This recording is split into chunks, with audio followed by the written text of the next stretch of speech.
inimene tuleb minu juurde, siis väga sageli on jah, üks asi on, et ta tahab nagu oma olemasolevas töös kuidagi rõõmu tunda rohkem, aga sageli nad tulevadki, et ma olen teinud mingi X aastat ühte asja, on ju, ja nüüd ma tahaks teist asja teha. Aga et täpselt, et jah, et aga mul ei ole CV-sse midagi panna. Ja lõpuks, kui nad ära lähevad, siis nad saavad terve A4 kaasa ja vaatavad, issand, mul on nii palju tugevusi, mida kõike sinna CV-sse panna, eks ju.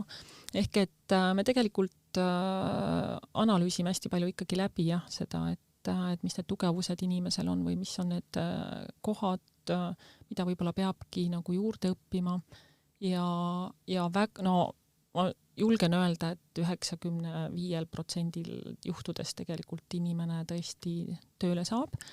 Et see ei saa olla minu garantii, eks ju, selles mõttes, et nagu advokaadidki, eks, et sa tea, kas kohtus, kes võidab või kes kaotab.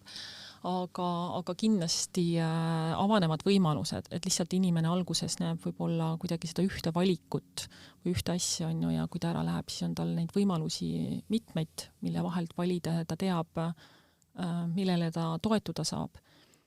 Ja väga sageli on ka see, et ma justkui nagu annan lootust, aga et mitte sellist aluseta, vaid ikkagi faktidel põhinevat lootust.